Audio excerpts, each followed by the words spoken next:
ಜೈ ಕರ್ನಾಟಕ, ಜೈ ಜೈ ಕರ್ನಾಟಕ.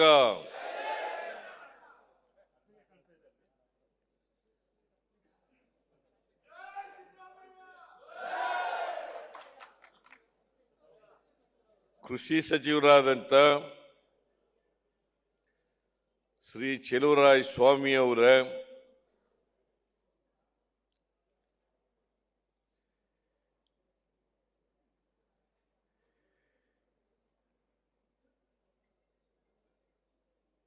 ನಗರಾಭಿವೃದ್ಧಿ ಸಚಿವರಾದಂಥ ಬೈರ್ತಿ ಸುರೇಶ್ ಅವರ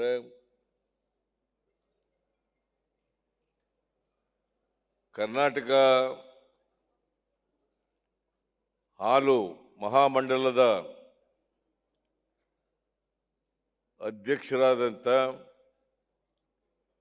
ಶ್ರೀ ಭೀಮಣ್ಣ ನಾಯ್ಕ ಅವರ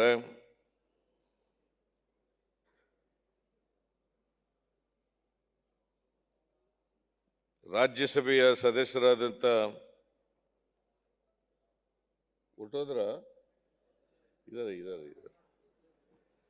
ಶ್ರೀ ಈರಣ್ಣ ಕಡಾಡಿಯವರ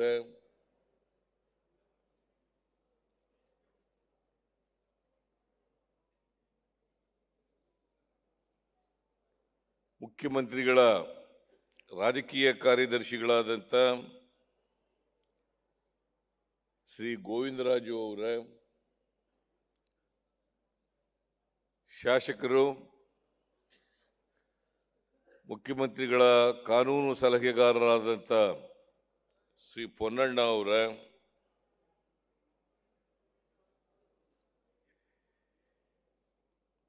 ಮಂಡ್ಯ ಹಾಲು ಒಕ್ಕೂಟದ ಅಧ್ಯಕ್ಷರಾದಂಥ ಬೋರೇಗೌಡ ಅವರ ಇನ್ಯಾರಿದ್ದಾರೆ ರಾಜಕಾರಣಿಗಳು? ರಮೇಶ್ ಶ್ರೀರಂಗಪಟ್ಟಣದ ಶಾಸಕರು, ಹಿರಿಯ ಮಿತ್ರರು ಆದಂಥ ರಮೇಶ್ ಬಂಡಿಸಿದ್ದೇಗೌಡ ಅವರ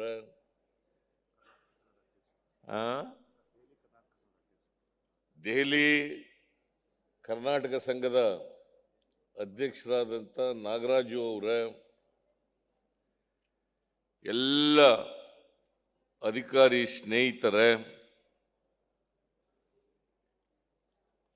ಜಿಲ್ಲಾ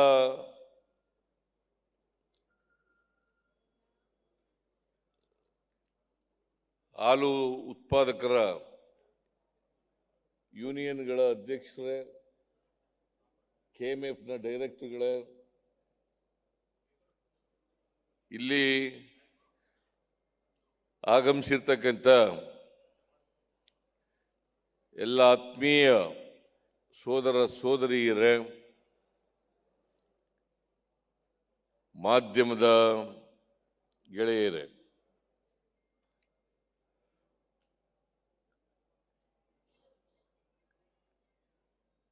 ಇವತ್ತು ದೆಹಲಿ ನಗರದಲ್ಲಿ ಕೆಎಂಎಫ್ ಮತ್ತು ಮಂಡ್ಯ ಮಿಲ್ಕ್ ಯೂನಿಯನ್ ಎರಡೂ ಸೇರಿ ವಿವಿಧ ಶ್ರೇಣಿಯ ಹಾಲನ್ನು ಬಿಡುಗಡೆ ಮಾಡಿದ್ದೀವಿ. ಇಲ್ಲಿನ ಮಾರುಕಟ್ಟೆಗೆ ಹಾಲನ್ನು ಬಿಡುಗಡೆ ಮಾಡಿದ್ದೀವಿ.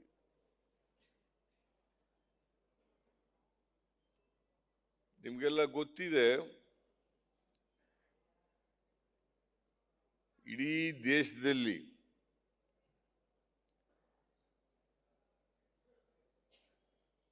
ರೈತರ ಉಪಕಸುಬು ಪಶುಸಂಗೋಪನೆ, ರೈತರ ಉಪಕಸುಬು ಪಶುಸಂಗೋಪನೆ.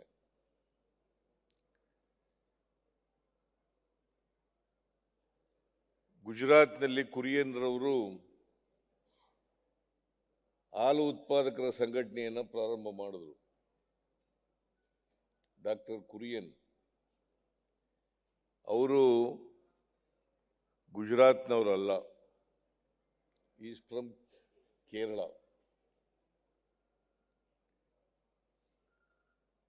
ಅವರು ಗುಜರಾತ್ನಲ್ಲಿ ಕೆಲಸಕ್ಕೆ ಇದ್ಕೊಂಡು ಆಮೇಲೆ ಕೆಲಸ ಬಿಟ್ಟು ಹಾಲು ಉತ್ಪಾದಕರ ಸಂಘಟನೆಯನ್ನು ಪ್ರಾರಂಭ ಮಾಡಿದ್ರು. ಹಾಗಾಗಿ ಇಡೀ ದೇಶದಲ್ಲಿ ಹಾಲು ಉತ್ಪಾದನೆಯಲ್ಲಿ 1ನೇ ಸ್ಥಾನದಲ್ಲಿರ್ತಕ್ಕಂಥದ್ದು ಗುಜರಾತ್, 2ನೇ ಸ್ಥಾನದಲ್ಲಿರ್ತಕ್ಕಂಥದ್ದು ಕರ್ನಾಟಕ.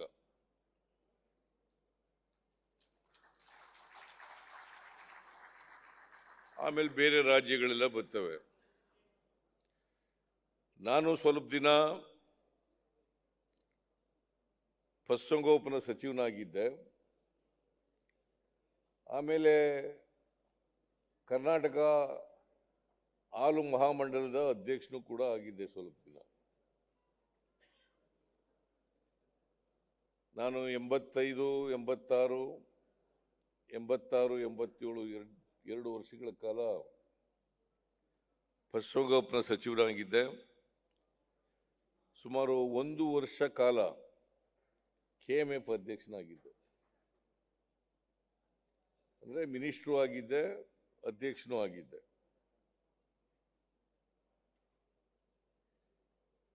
ನಾನು ಪಶುಸಂಗೋಪನಾ ಸಚಿವರಾಗಿರುವಾಗಲೇ ಈ ಹಾಲು ಉತ್ಪಾದನೆ ಯೂನಿಯನ್ಗಳಿದ್ದಾವಲ್ಲ, ಜಿಲ್ಲಾ ಮಟ್ಟದ ಕೋಆಪರೇಟಿವ್ ಸೊಸೈಟಿಗಳಿದ್ದಾವಲ್ಲ,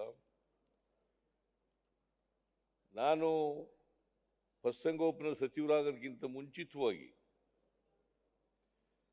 ಸೊಸೈಟಿಗಳೇ ಬೇರೆ ಇದ್ದೋ, ಡೈರಿಗಳೇ ಬೇರೆ ಇದ್ದೋ. ಡೈರಿಗಳು ಮಿಲ್ಕ್ ಯೂನಿಯನ್ನ ಕೆಳಗಡೆ ಬರ್ತಿರ್ಲಿಲ್ಲ, ಅಧೀನದಲ್ಲಿ ಬರ್ತಾ ಇರಲಿಲ್ಲ. ನಾನು ಯೋಚನೆ ಮಾಡಿದೆ, ಇದು ರೈತರ ಸಂಘಟನೆ, ಇದು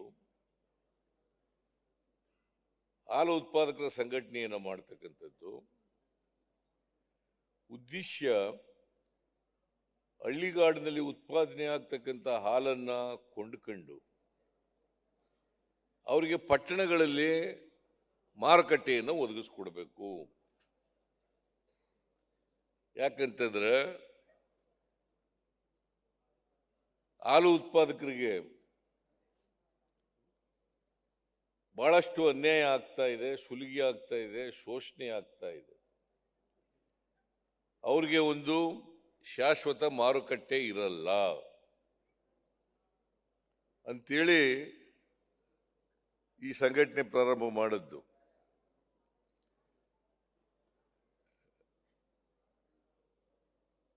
ಆಗ ಬಹಳ ಕಡಿಮೆ ಇತ್ತು ಹಾಲು ಉತ್ಪಾದನೆ.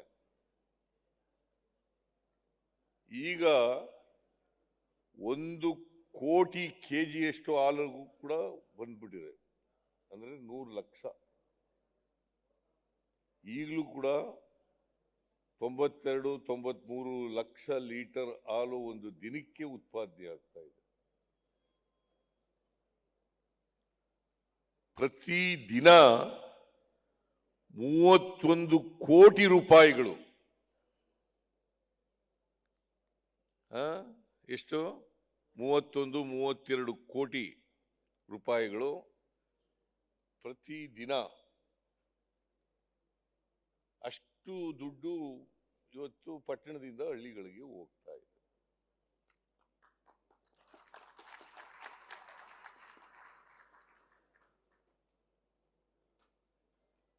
ಪಟ್ಟಣದಿಂದ ಹಳ್ಳಿಗಳಿಗೆ ಹೋಗ್ತದೆ. ಒಂದು ನಾವು ಕೊಂಡ್ಕೊಳ್ತಕ್ಕಂಥ ಹಾಲಿದೆಯಲ್ಲ ರೈತರಿಂದ 31, 32 ರೂಪಾಯಿ. ಆಮೇಲೆ 5 ರೂಪಾಯಿ ಸರ್ಕಾರದಿಂದ ಪ್ರೋತ್ಸಾಹ ಧನ ಅಂತ ಹೇಳಿ ಕೊಡ್ತಾ ಇದ್ದೀವಿ. ಯಡಿಯೂರಪ್ಪನವರು ಮುಖ್ಯಮಂತ್ರಿ ಆಗಿರುವಾಗ 3 ರೂಪಾಯಿ ಕೊಡ್ತಾ ಇದ್ರು, 2 ರೂಪಾಯಿ. ಆಮೇಲೆ ನಾನು 3 ರೂಪಾಯಿ ಮಾಡಿದೆ. ಆಮೇಲೆ ರಾಮನಗರದಲ್ಲಿ ಒಂದು ಸಭೆ ಇತ್ತು, ಅಲ್ಲಿ 5 ರೂಪಾಯಿ ಕೊಡಲೇಬೇಕು ಪ್ರೋತ್ಸಾಹ ಧನವನ್ನ ಅಂತ ಹೇಳಿದ್ರು. ನಾನು 5 ರೂಪಾಯಿ ಘೋಷಣೆ ಮಾಡಿ 5 ರೂಪಾಯಿಯನ್ನ ಕೊಡ್ತಕ್ಕಂಥದ್ದು ಇವತ್ತು ಇದೆ.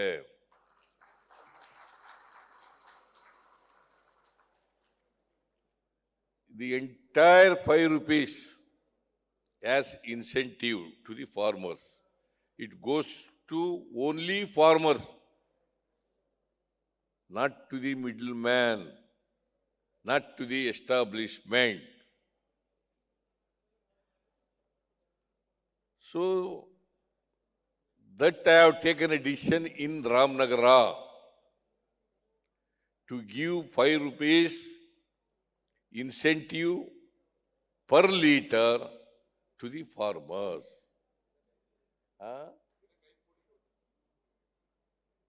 ದಿನಕ್ಕೆ 5 ಕೋಟಿ ರೂಪಾಯಿಗಳು, ಒಂದು ದಿನಕ್ಕೆ 5 ಕೋಟಿ ರೂಪಾಯಿಗಳು ಇದನ್ನ ಕೊಡ್ತಕ್ಕಂಥದ್ದು.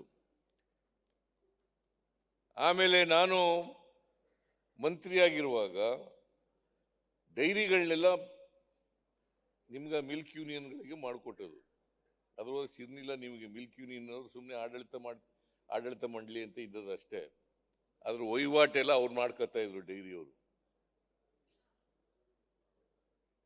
ಡೈರಿಗಳೆಲ್ಲ ನಿಮ್ಮ ಕೈನಲ್ಲೇ ಇರಬೇಕು, ನೀವೇ ಅದನ್ನ ಎಲ್ಲ ಪೂರ್ಣ ಜವಾಬ್ದಾರಿ ತಗೋಬೇಕು, ಅದರ ಲಾಭ ನಷ್ಟಗಳನ್ನು ನೀವೇ ಅನುಭವಿಸ್ಬೇಕು ಅಂತೇಳಿ ಮಾಡಿಕೊಟ್ಟದ್ದು ಸಿದ್ದರಾಮಯ್ಯ. ನಾನು ಪಶುಸಂಗೋಪನಾ ಸಚಿವನಾಗಿದ್ದಾಗ. ನೀವು ತಿಳ್ಕೋಬೇಕು, ಅವೆಲ್ಲ ತಿಳ್ಕೊಂಡಿದ್ದೀರೋ ಎಲ್ಲೋ ಗೊತ್ತಿಲ್ಲ ನನಗೆ. ತಿಳ್ಕೊಂಡಿದ್ದೀರಾ? ಎಷ್ಟು ಜನ ತಿಳ್ಕೊಂಡಿದ್ದೀರಿ? ಕೈ ಎತ್ತಿ ನೋಡ.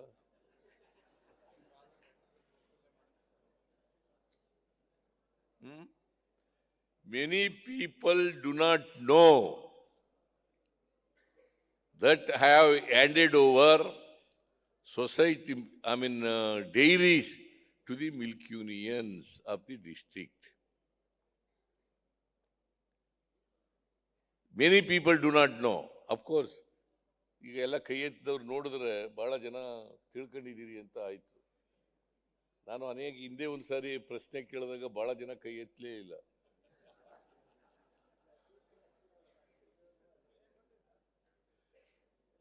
ಇವತ್ತು 15 ಮಿಲ್ಕ್ ಯೂನಿಯನ್ಗಳಿದಾವೆ ಅಲ್ಲ. ಈಗ ಅಡಿಷನಲ್ ಆಗಿ ಚಿಕ್ಕಬಳ್ಳಾಪುರ ಒಂದಾಗಿದೆ. 16 ಮಿಲ್ಕ್ ಯೂನಿಯನ್ಗಳು ಆಗ್ತವೆ. 14 milk ಯೂನಿಯನ್ಗಳಾಗ್ತವೆ.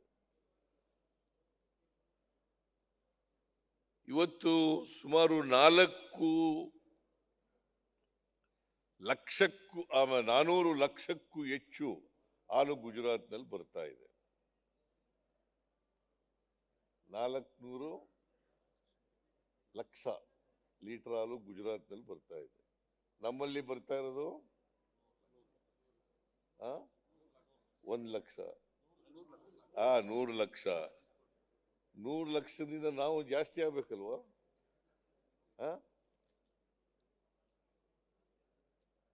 If you can't beat Gujarat, at least near to Gujarat, you must rise.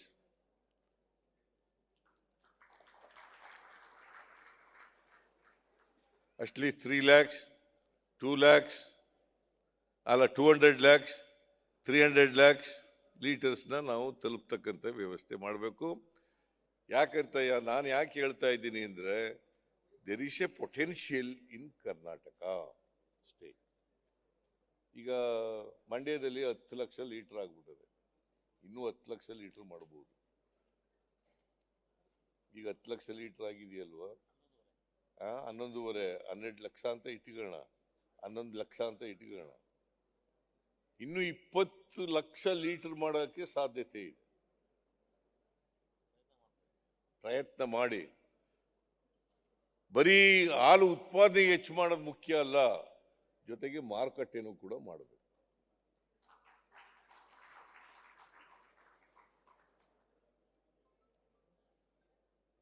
Many dealers who are here are Kannadigas. Is it a fact? Many dealers who are here are Kannadigas because they spoke to me in Kannada only.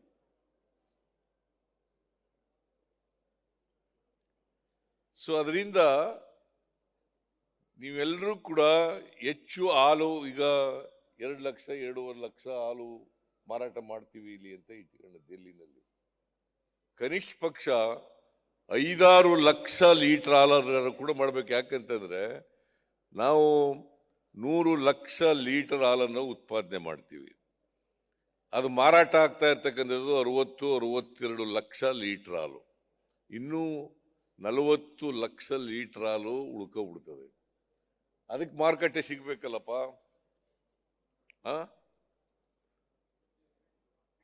ಇದಕ್ಕೂ ಮಾರುಕಟ್ಟೆ ಸಿಗ್ಬೇಕಲ್ಲ. ಮಾರುಕಟ್ಟೆ ಆದ ತಾನೇ. ಇಲ್ದರೆ by products ಮಾಡಬೇಕು, powder ಮಾಡಬೇಕು, ಮೊಸರು ಮಾಡಬೇಕು, ಬೆಣ್ಣೆ ಮಾಡಬೇಕು, ಇನ್ನೇನೋ ಬೈ ಪ್ರಾಡಕ್ಟ್ಸ್ ಮಾಡಬೇಕು. ಪೌಡ್ರ್ ಆಯ್ತಲ್ಲ. ಇದನ್ನೆಲ್ಲ ಮಾಡಬೇಕಾಗ್ತದೆ. ಸೊ ಮಾರುಕಟ್ಟೆ ಬಹಳ ಮುಖ್ಯ. ಆಮೇಲೆ ಈ ಹಾಲು ಉತ್ಪಾದನೆ ಮಾಡ್ತಾರಲ್ಲ, ಈ ಹಾಲು ಉತ್ಪಾದನೆ ಮಾಡೋರು ಎಲ್ಲ ಹಾಲನ್ನೆಲ್ಲ ಮಾರ್ಬಿಡಿ ಇದಕ್ಕೆ ಸೊಸೈಟಿಗಳಿಗೆ ಅಂತಲ್ಲ ಅದರ ಅರ್ಥ. ಈಗ ಮಿಲ್ಕ್ ಸೊಸೈಟಿಗಳು ಮಾಡಿರೋದು, ಮಿಲ್ಕ್ ಯೂನಿಯನ್ಗಳು ಮಾಡಿರೋದು, KMF ಮಾಡಿರೋದು ಎಲ್ಲ ಹಾಲನ್ನೆಲ್ಲ ಉತ್ಪಾದನೆ ಹಾಲನ್ನೆಲ್ಲ ತಗೊಂಡು ಮಾರ್ಬಿಡಿ, ಸೊಸೈಟಿಗೆ ಮಾರ್ಬಿಡಿ ಅಂತಲಲ್ಲ. ಇದ್ರ ಉದ್ದೇಶ ಇದ್ದದ್ದು ಸರ್ಪ್ಲಸ್ ಮಿಲ್ಕ್ ಮಾತ್ರ ಮಾರಾಟ ಮಾಡಬೇಕು. ಸರ್ಪ್ಲಸ್ ಮಿಲ್ಕ್ ಮಾತ್ರ ಮಾರಾಟ ಮಾಡಬೇಕು. ಗೊತ್ತಾಯ್ತೇಂದ್ರಪ್ಪ? ನೀವು ಸರ್ಪ್ಲಸ್ ಮಿಲ್ಕು ಅವ್ರ ಮನೆಗೆ ಹಾಲು ಉಪಯೋಗಿಸ್ಕೊಂಡು, ಮೊಸರು ಉಪಯೋಗಿಸ್ಕೊಂಡು, ಮಜ್ಜಿಗೆ ಉಪಯೋಗಿಸ್ಕೊಂಡು, ಬೆಣ್ಣೆ ಉಪಯೋಗಿಸ್ಕೊಂಡು, ಉಳಿದ ಹಾಲಿದೆಯಲ್ಲ ಆ ಹಾಲು ಮಾತ್ರ ಮಾರಾಟ ಮಾಡಬೇಕು. ಅದಕ್ಕೆ ಡೆಲ್ಲಿಲಿ ಒಂದ್ಸರಿ ಚರ್ಚೆ ಆಯಿತು ಪಾರ್ಲಿಮೆಂಟ್ನಲ್ಲಿ. ಕುರಿಯನ್ ವಿರುದ್ಧ ಒಂದು ಚರ್ಚೆ ಆಯಿತು. ಏನಪ್ಪ ಅದು ಚರ್ಚೆ ಅಂತಂದ್ರೆ, ಹಳ್ಳಿನಲ್ಲಿ ಹಾಲು ಉತ್ಪಾದನೆ ಆಗ್ತದೆ, ಅದು ತಗೊಂಡು ಪಟ್ಟಣಗಳಲ್ಲಿ ಮಾರಾಟ ಮಾಡ್ತಾರೆ. ಹಳ್ಳಿಲಿರೋ ಹಾಲೆಲ್ಲ ಪಟ್ಟಣಗಳಿಗೆ ಹೊಂಟೋಯ್ತು. ಪಟ್ಟಣದಲ್ಲಿ ಉತ್ಪಾದನೆ ಆಗ್ತಕ್ಕಂಥ ಶಾರಾಯಿ ಎಲ್ಲ ಹಳ್ಳಿಗಳಿಗೆ ಬಂದ್ಬಿಡ್ತು ಅಂತ. ಅದು ಹಾಗೆ ಆಗಬಾರದು. It was the discussion took place in parliament. Mister Kadadi, ಪಾರ್ಲಿಮೆಂಟ್ನಲ್ಲಿ ಚರ್ಚೆ ಆಯಿತು. When Kurien was alive. ನಾನು ಅನಿಮಲ್ ಹಸ್ಬೆಂಡ್ರಿ ಮಿನಿಸ್ಟರ್ ಆಗಿದ್ದಾಗ ಇದು ಮಿಲ್ಕ್ ಫೆಡರೇಷನ್ ಇದ್ರ ಬಗ್ಗೆ, ಅಮೂಲ್ ಇದ್ರ ಬಗ್ಗೆ ಎಲ್ಲ ಚರ್ಚೆ ಬಂದಿತ್ತು. ಆ ಚರ್ಚೆ ಆದಾಗ ಒಬ್ಬ parliament member, I have forgotten his name, ಒಬ್ಬ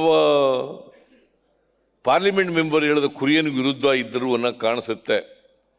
ಅವ್ರು ಹೇಳಿದ್ರು, ಹಳ್ಳಿನಲ್ಲೆಲ್ಲ ಹಾಲೆಲ್ಲ ಪಟ್ಟಣಕ್ಕೆ ಬಂದ್ಬಿಡ್ತು, ಪಟ್ಟಣದಲ್ಲಿರೋ ಸಾರಾಯಿ ಎಲ್ಲ ಹಳ್ಳಿಗೆ ಹೊಂಟೋಯ್ತು ಅಂತ ಆರ್ಗ್ಯುಮೆಂಟ್ ಮಾಡಿದ್ರು. ಅದೇನೇಳಿ ಆ ಥರ ಇಲ್ಲ. It is not so. ಹಳ್ಳಿಲಿರೋ ಹಾಲೆಲ್ಲ ಬರೋದಿಲ್ಲ, ಮತ್ತೆ ಸಾರಾಯಿ ಅಲ್ಲೆಲ್ಲ ಬರಲ್ಲ. ಸಾರಾಯಿ ಕುಡಿಯೋರು ಕುಡ್ದೇ ಕುಡಿತಾರೆ, ಎಲ್ಲ ಕಾಲದಲ್ಲೂ ಕುಡಿತಾರೆ. ದೇವತೆಗಳೇ ಕುಡಿತಿದ್ರು. ಈಗ ಸುರ ಅಂತ ಇದ್ರಲ್ಲಪ್ಪ, ಸುರಪಾನ ಅಂತಂದ್ರೆ ಏನು? ಸುರರು ಅಂದ್ರೆ ಯಾರು? ದೇವತೆಗಳು. ಸುರಪಾನ ಅಂದ್ರೆ ಏನು?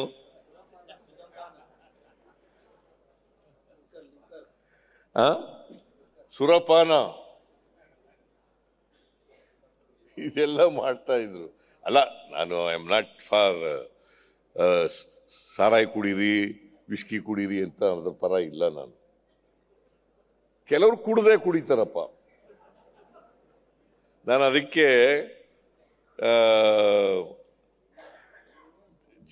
JH ಪಟೇಲ್ ಕಾಲದಲ್ಲಿ ಸಾರಾಯಿ ಬಂದ್ ಮಾಡಬೇಕು ಅಂತ ಒಂದು ಚರ್ಚೆ ಆಯಿತು. ಅಲ್ಲ, ಎಂಥದ್ದು ಸಾರಾಯಿ ನಿಲ್ಲಿಸ್ಬಿಡ್ಬೇಕು ಅಂತ. ನಾನು ನನ್ನ ಅಧ್ಯಕ್ಷತೆಯಲ್ಲಿ ಒಂದು ಸಬ್ ಕಮಿಟಿ ಆಗ್ಬಿಡ್ತು. ನಾನು ಗುಜರಾತ್ಗೆ ಹೋದೆ, ಆಂಧ್ರಕ್ಕೆ ಹೋದೆ, ಮಹಾರಾಷ್ಟ್ರಕ್ಕೆ ಹೋದೆ, ಕೇರಳಕ್ಕೆ ಹೋದೆ, ಚೆನ್ನೈಗೆ ಹೋದೆ. ಎಲ್ಲ ಕಡೆ ಹೋಗಿ ನೋಡ್ಕೊಬಂದ್ರೆ ಈಗ ಗುಜರಾತ್ನಲ್ಲಿ ಟೋಟಲ್ ಪ್ರಾಹಿಬಿಷನ್ ಇದೆ, ಬಟ್ ವಿಸ್ಕಿ ಸಿಗುತ್ತೆ.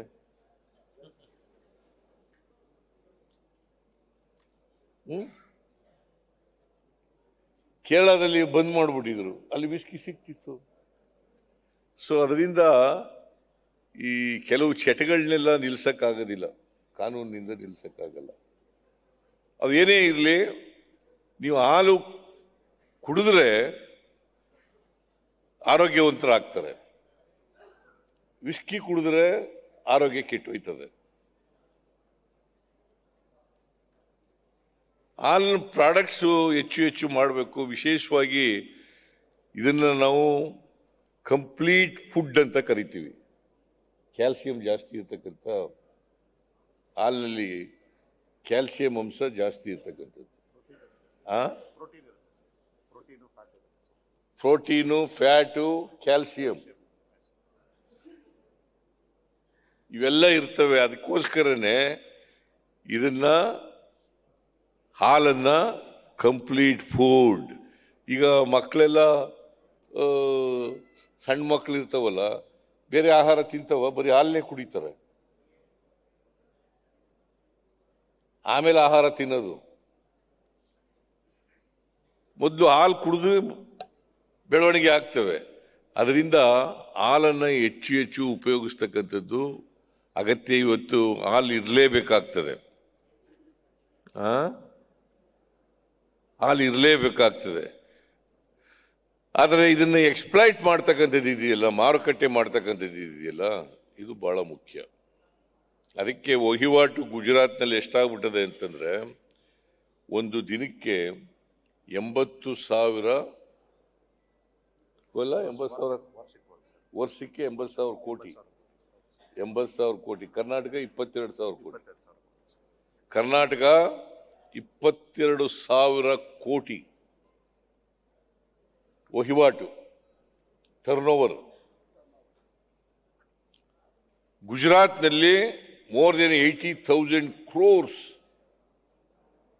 ನೋಡು, ಇನ್ನೊಂದು ರೂರಲ್ ಎಕಾನಮಿ ಹೆಂಗೆ ಬೆಳೀಲಿಕ್ಕೆ ಸಾಧ್ಯ ಆಗ್ತದೆ. ರೂರಲ್ ಎಕಾನಮಿ ಬೆಳೀಲಿಕ್ಕೆ ಸಾಧ್ಯ ಆಗ್ತದೆ.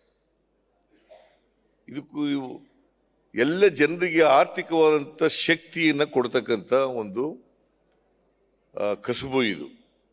ಅದಕ್ಕೋಸ್ಕರ ಹಾಲನ್ನು ಹೆಚ್ಚು ಉತ್ಪಾದನೆ ಮಾಡಬೇಕು, ಜೊತೆಗೆ ಮಾರುಕಟ್ಟೆನೂ ಕೂಡ ಉಪಯೋಗಿಸ್ಬೇಕು, ಮತ್ತು ಹೆಚ್ಚು ಜನರು ಇದನ್ನು ಬಳಸ್ತಕ್ಕಂಥದ್ದನ್ನು ಮಾಡಬೇಕು. ಅದಕ್ಕೋಸ್ಕರ ಮಂಡ್ಯದವರು, ಮಂಡ್ಯ ಮಿಲ್ಕ್ ಯೂನಿಯನ್ನವರು ಮತ್ತು KMFನವರು ಅಲ್ಲಿ ಹಾಲು ಜಾಸ್ತಿ ಆಗ್ಬಿಟ್ಟದಪ್ಪ. ಆಮೇಲೆ ನನಗೆ ಬಂದು ಹೇಳಿದ್ರು ಒಂದು ಸಾರಿ, ನಾನು ಮುಖ್ಯಮಂತ್ರಿ ಆದಮೇಲೆ 2013ರಲ್ಲಿ ಮುಖ್ಯಮಂತ್ರಿ ಆದಮೇಲೆ, ಸರ್ ಹಾಲು ಜಾಸ್ತಿ ಆಗ್ಬಿಟ್ಟಿದೆ, ಉತ್ಪಾದನೆ, ಮಾರುಕಟ್ಟೆ ಇಲ್ಲ, ಏನು ಮಾಡಬೇಕು ಸರ್, ನಾವು ಕೆಲವು ಸಾರಿ ಮಿಲ್ಕ್ನ ಮೋರಿಗೆ ಸುರಿಬೇಕಾದಂಥ ಪರಿಸ್ಥಿತಿ ನಿರ್ಮಾಣ ಆಗ್ಬಿಟ್ಟದೆ KMFನಲ್ಲಿ ಅಂತ ಹೇಳಿದ್ರು. ಅದಕ್ಕೆ ನಾನು ಹೇಳಿದೆ, ನೋಡಪ್ಪ, ಮಕ್ಕಳಿಗೆಲ್ಲ ಹಾಲು ಕೊಟ್ಬಿಡೋಣ, ಅಂಗನವಾಡಿ ಮಕ್ಕಳಿಗೆ ಮತ್ತು ಶಾಲಾ ಮಕ್ಕಳಿಗೆಲ್ಲ ಹಾಲು ಕೊಟ್ಬಿಡೋಣ ಅಂತ ಹೇಳಿದೆ. ಹಾಗಾಗಿ ಕ್ಷೀರಭಾಗ್ಯ ಜಾರಿ ಬಂದದ್ದು. ಕ್ಷೀರ ಭಾಗ್ಯ ಜಾರಿ ಬಂತು. ಸೊ ಹಾಗಾಗಿ ಅದು ಒಂದು ಮಾರುಕಟ್ಟೆ ಆಯಿತು. ಆಮೇಲೆ ಈ ಸ್ಕೀಮ್ಗೆ ವರ್ಲ್ಡ್ ಬ್ಯಾಂಕ್ ಮನ್ನಣೆ ಸಿಕ್ಕಿದೆ.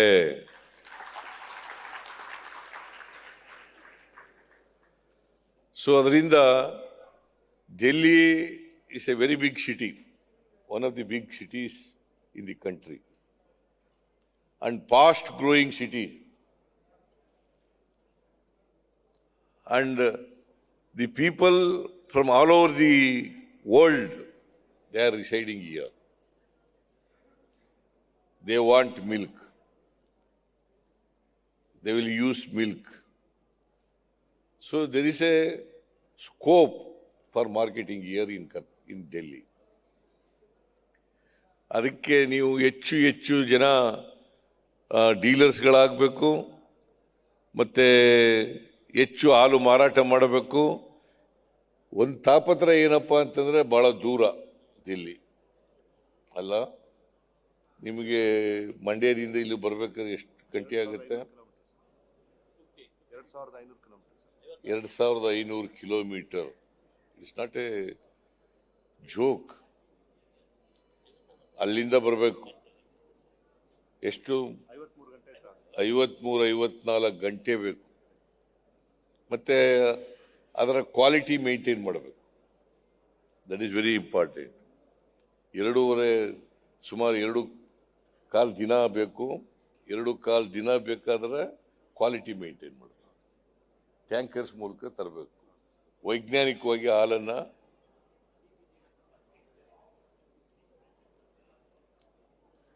ಏನಮ್ಮ ಅದು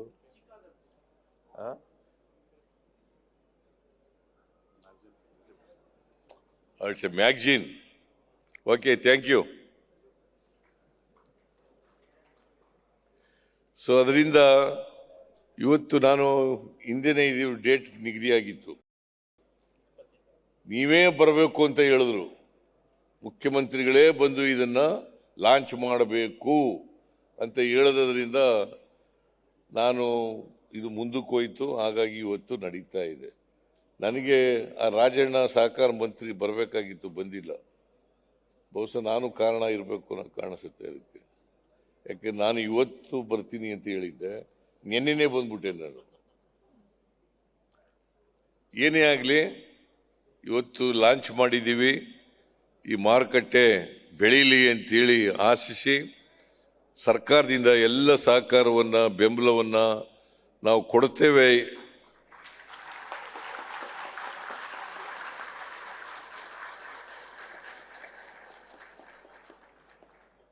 ಅಂತಕ್ಕಂಥ ಮಾತುಗಳನ್ನು ಹೇಳಿ ನಬಾರ್ಡ್ ಬಗ್ಗೆ ನಬಾರ್ಡ್ ರೀಫೈನಾನ್ಸಿಂಗ್ ಬಗ್ಗೆ ಸ್ವಾಮಿ ಮಾತಾಡಿದ್ದಾರೆ. ನಾನು ಮಾತಾಡಕ್ಕೆ ಹೋಗಲ್ಲ. ಯಾಕಂತಂದ್ರೆ ಪ್ರತಿ ವರ್ಷ ಕಳೆದ ವರ್ಷ ಅಂದರೆ 23-24ರಲ್ಲಿ 5600 ಕೋಟಿ ರೂಪಾಯಿಯನ್ನು ನಾವು ಕೊಟ್ಟಿದ್ದೆವು ಶಾರ್ಟ್ ಟರ್ಮ್ ಲೋನ್. 5 ಲಕ್ಷದವರೆಗೆ ಬಡ್ಡಿ ರಹಿತ ಸಾಲ ಕೊಡ್ತೀವಿ ನಾವು ರೈತರಿಗೆ. 5 ಲಕ್ಷದವರೆಗೆ ಬಡ್ಡಿ ರಹಿತ ಸಾಲ ಕೊಡ್ತೀವಿ. ಆಮೇಲೆ 5 ಲಕ್ಷದಿಂದ 15 ಲಕ್ಷದವರೆಗೆ ಮೀಡಿಯಂ ಟರ್ಮ್ ಮತ್ತು ಲಾಂಗ್ ಟರ್ಮ್ ಲೋನು. ಅದಕ್ಕೆ ಬರೀ 3% ಮಾತ್ರ ಚಾರ್ಜ್ ಮಾಡ್ತೀವಿ. ನಬಾರ್ಡ್ನವರು 4% ಕೊಡ್ತಾರೆ. ಇನ್ನು ಉಳಿದದನ್ನೆಲ್ಲ ನಾವು ಕೊಡ್ತೀವಿ. ಒಟ್ಟು 1200-300 ಕೋಟಿ ರೂಪಾಯಿಯನ್ನು ಗೌರ್ಮೆಂಟ್ ಕೊಡ್ತಾ ಇದೆ. ಅದನ್ನು ಈ ಸಾರಿ ಕೇಂದ್ರ ಸರ್ಕಾರದವರು ಕಡಿಮೆ ಮಾಡಿಬಿಟ್ಟಿದ್ದಾರೆ. 5600 ಕೋಟಿ ಕಳೆದ ವರ್ಷ ಕೊಟ್ಟಿದ್ರೆ ಈ ವರ್ಷ 2340 ಕೋಟಿ ರೂಪಾಯಿ. ಇದು ಅನ್ಯಾಯ ಅಲ್ವಾ? ರೀ ಕಡಾಡಿ ಕೇಳ್ರಿ ನೀವು. ಅದಿರ್ಲಿ, ಕೇಳಿ. ಈ ಕಡೆ ನನ್ನ ಮಾತು ಕೇಳಿ. ನಾವು ನಿಮ್ಗೆ ಹೇಳ್ತಾ ಇರೋದು. ನೀವೆಲ್ಲ ಸ್ವಲ್ಪ ಹೇಳಿ. ನಮಗೆ 5600 ಕೋಟಿ ರೂಪಾಯಿ ನಬಾರ್ಡಿಂದ ಬರಬೇಕಾಗಿತ್ತು, ರೈತರು ಕೊಡೋದು. 4% ಕೊಡ್ತಾರೆ ಖುಷಿಗೆ. ಈ ಸಾರಿ ಏನು ಮಾಡಿಬಿಟ್ಟಿದ್ದಾರೆ ಗೊತ್ತಾ? 2340 ಕೋಟಿ ರೂಪಾಯಿ ಮಾಡಿಬಿಟ್ಟಿದ್ದಾರೆ. ಸುಮಾರು 3260 ಕೋಟಿ ರೂಪಾಯಿ ಕಡಿಮೆ ಆಗೋಯ್ತು. 58% ಕಡಿಮೆ ಆಯ್ತು. ನೀವೆಲ್ಲ ಸ್ವಲ್ಪ ಗಲಾಟೆ ಮಾಡಬೇಕು. ಬರೀ ಮಾತಾಡಿದ ಪ್ರಯೋಜನ ಎಲ್ಲ, ಕೊಡಿಸ್ಕೊಡ್ಬೇಕು.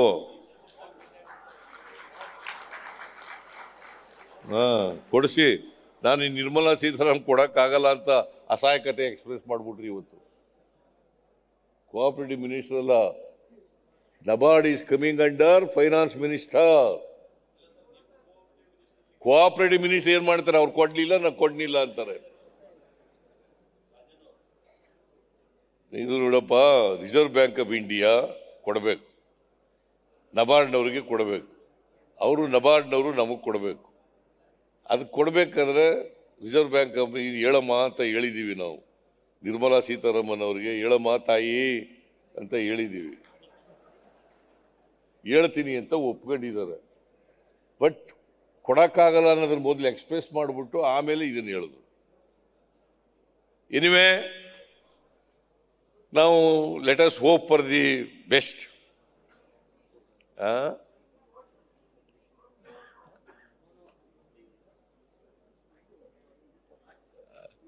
ಅದರಿಂದ ನಾವು ಒಟ್ಟಾರೆಯಾಗಿ ಕರ್ನಾಟಕದಲ್ಲಿ ರೈತರಿಗೆ ಸಹಾಯ ಆಗಬೇಕು, ಹಾಲು ಉತ್ಪಾದಕರಿಗೆ ಸಹಾಯ ಆಗಬೇಕು, ರೇಷ್ಮೆ ಬೆಳೆಗಾರರಿಗೆ ಸಹಾಯ ಆಗಬೇಕು, ಆಮೇಲೆ ತರಕಾರಿ ಬೆಳೀತಕ್ಕಂಥವ್ರಿಗೆ ಸಹಾಯ ಆಗಬೇಕು, ಕೃಷಿ ಮಾಡ್ತಕ್ಕಂಥವ್ರಿಗೆ ಸಹಾಯ ಆಗಬೇಕು, ಹಾಲು ಉತ್ಪಾದಕರಿಗೆ ಸಹಾಯ ಆಗಬೇಕು. ರೂರಲ್ ಎಕಾನಮಿ, ಹಳ್ಳಿಗಾಡಿನ ಆರ್ಥಿಕತೆ ಬೆಳವಣಿಗೆ ಆಗಬೇಕು. ಹಳ್ಳಿಗಾಡಿನ ರೈತರ ಅವರ ಆದಾಯ ಜಾಸ್ತಿ ಆಗಬೇಕು. ಅದಕ್ಕೋಸ್ಕರ ನಾವೆಲ್ಲ ಪ್ರಯತ್ನ ಮಾಡೋಣ ಅಂತಕ್ಕಂಥ ಮಾತುಗಳನ್ನು ಹೇಳಿ ಇವರಿಗೆ ಶುಭವಾಗಲಿ. KMFನವರಿಗೆ, ಮಿಲ್ಕ್ ಯೂನಿಯನ್ನವರಿಗೆ, ಮಿಲ್ಕ್ ಸೊಸೈಟಿಗಳಿಗೆ ಮತ್ತು ಎಲ್ಲ ಡೀಲರ್ಸ್ಗಳಿಗೆ ಅವರಿಗೆಲ್ಲ ಶುಭವಾಗಲಿ ಅಂತ ಹಾರೈಸಿ ನನ್ನ ಮಾತುಗಳನ್ನು ಮುಗಿಸ್ತೇನೆ. ಜೈ ಹಿಂದ್, ಜೈ ಕರ್ನಾಟಕ.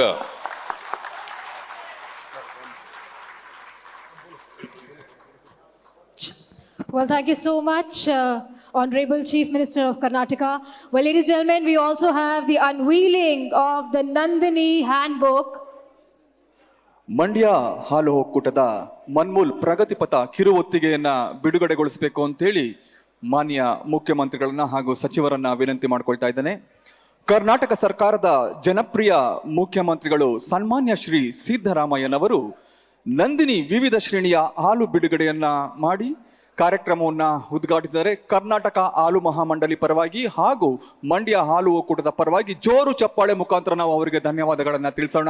ಹಾಗೆ ಕಾರ್ಯಕ್ರಮದಲ್ಲಿ ಮಂಡ್ಯ ಜಿಲ್ಲಾ ಉಸ್ತುವಾರಿ ಸಚಿವ ಯೂರಾಲಜಿ ವಂಶೋದಯ ಆಸ್ಪತ್ರೆಯಲ್ಲಿ ನಾವು ಸಮಗ್ರ ಮೂತ್ರಶಾಸ್ತ್ರದ ಆರೈಕೆಯನ್ನ ಒದಗಿಸುತ್ತೇವೆ. ರೋಗ ನಿರ್ಣಯದಿಂದ ಚೇತರಿಸಿಕೊಳ್ಳುವವರೆಗೆ ನಿಮ್ಮ ಆರಾಮ ಮತ್ತು ಆರೋಗ್ಯವನ್ನ ಖಚಿತಪಡಿಸಿಕೊಳ್ಳಲು ನಮ್ಮ ತಜ್ಞರ ತಂಡ ಸದಾ ಸಿದ್ಧರಿದ್ದಾರೆ.